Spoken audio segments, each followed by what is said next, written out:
আলহামদুলিল্লাহ আলহামদুলিল্লাহি ওয়া কাফা ওয়া সালামুন আলা ইবাদিহিল্লাযীনা ইসতাফা আম্মা বা'দ।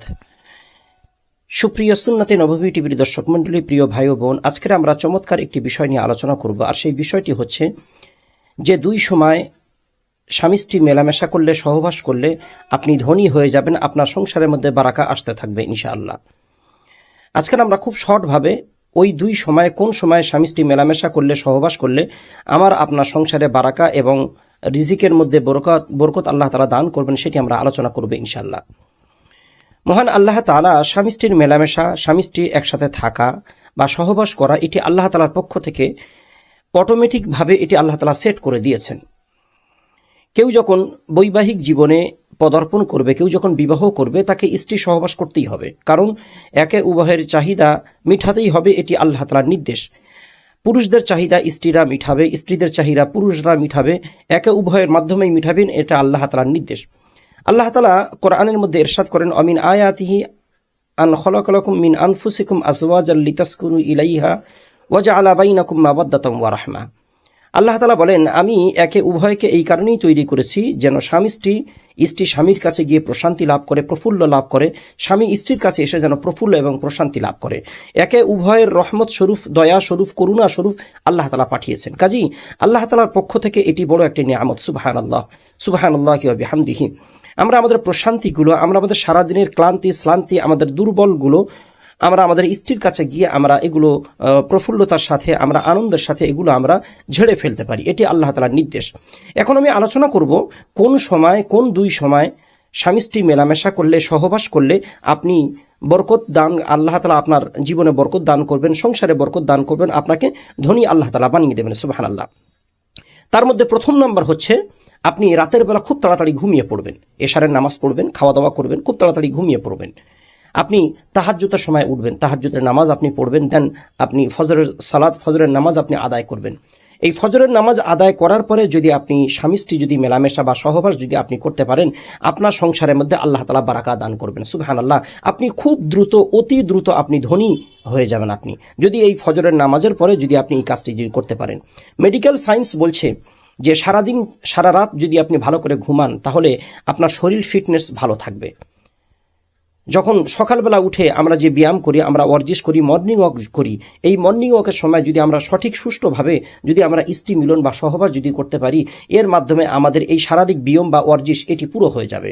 আর আমাদের সারাদিনের যে ক্লান্তিগুলো দূর হয়ে যাবে, আমাদের মন প্রফুল্ল থাকবে, সারাদিন কাজ কামের মধ্যে আমাদের ইচ্ছা, আমাদের কর্ম স্পৃহা বাড়বে, আমাদের উজ্জীবনা বাড়বে, সারাদিনটা আমাদের ভালো যাবে। আর এই সময় আল্লাহ তাআলা বারাকা দান করবেন। কারণ রাসূল আকরাম সাল্লাল্লাহু আলাইহি ওয়াসাল্লাম বলেন, আমার উম্মতি কেউ যদি ফজরের নামাজ আদায় করে যে কোনো কাজে কামে যদি বার হয়ে যায়, আল্লাহ তাআলা তার ঘরের মধ্যে বারাকা, আল্লাহ তাআলা তার ঘরের মধ্যে রিজিকের প্রশস্ততা আল্লাহ তাআলা দান করে দেন। অতি সহজে আল্লাহ তাআলা তাকে ধনী বানিয়ে দেন। তো আমরা মনে করলে, আমরা যদি ইচ্ছা করি, তাহলে আমরা এই সময় ফজরের পরে আমরা অবশ্যই এই কাজটি আমরা করতে পারবো। যদি করতে পারি, ইনশাআল্লাহ আমাদের সংসারের মধ্যে আল্লাহ তাআলা বারাকা দান করবেন। আরেকটি সময়ের কথা আমি আপনাদেরকে বলবো।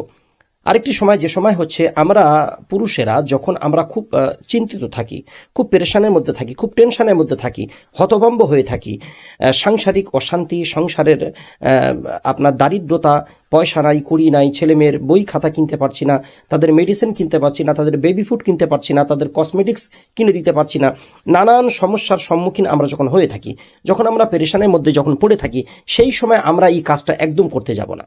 যদি করি তাহলে আমাদের মধ্যে বারাকা আসবে না, সংসারের মধ্যে বারাকা আসবে না, মনের মধ্যে প্রফুল্লতা কোনো কিছু আসবে না। আমরা এই সময়টাকে আমরা এড়িয়ে যাব। যে সময় আমাদের মনের মধ্যে প্রফুল্ল থাকবে, যে সময় মন খুশি থাকবে, যে সময় আমরা আনন্দিত থাকব, সেই সময় রাসূল আকরাম সাল্লাল্লাহু আলাইহি ওয়াসাল্লাম বলেন, তোমরা দ্বিতীয় সেই সময় তোমরা স্বামী স্ত্রী তোমরা মেলামেশা করো। যদি করতে পারো, তোমাদের মন, দিল, প্রাণ উভয়টাই ভালো থাকবে। তোমাদের সংসারের মধ্যে আল্লাহ তাআলা বারাকা দান করবেন, স্বামী স্ত্রীর মধ্যে আল্লাহ তাআলা মহাব্বত দান করবেন। কাজী আমার ভাইরা, যদি আমরা এই জিনিসটা যদি করতে পারি, অবশ্যই আমরা আমাদের সংসারের বারাকা এবং আমরা অতি দ্রুত আমরা ধনী হতে পারবো ইনশাআল্লাহ। রাসূল আকরাম সাল্লাল্লাহু আলাইহি ওয়াসাল্লাম বলেন, খায়রুকুম খায়রুহু লিআহলি।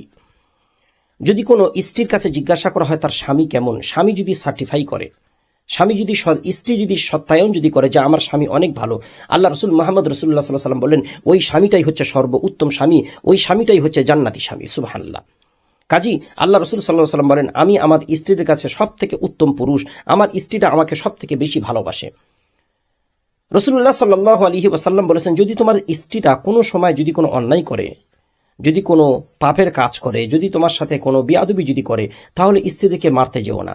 আল্লাহ রসুল বলেন তাদেরকে ভালো করে বোঝানো, তাদেরকে মহাব্বত দিয়ে বোঝানো, তাদেরকে ভালো করে বোঝানো। বুঝিয়ে যখন আপনি উঠতে যখন পারবেন না, রাসূলুল্লাহ সাল্লাল্লাহু আলাইহি ওয়াসাল্লাম বলেন তাদেরকে মৃত আঘাত করা, বেতের ওপরে, বাড়ির ওপরে তুলোর একটা প্রলোভ দিয়ে মৃদু আঘাত আগে করা, তার মুখে না আঘাত করা, তার বাহ্যিকে কোনো যেখানে দৃষ্টি পড়ে সেখানে না আঘাত করা, মৃদু আঘাত করে তাকে সাবধান করা। কিন্তু আজকাল দেখা যায় আমাদের সমাজের মধ্যে স্ত্রীদেরকে শুধু পিঠায়, যেখানে ইচ্ছা সেখানে পিটিয়ে দেয়।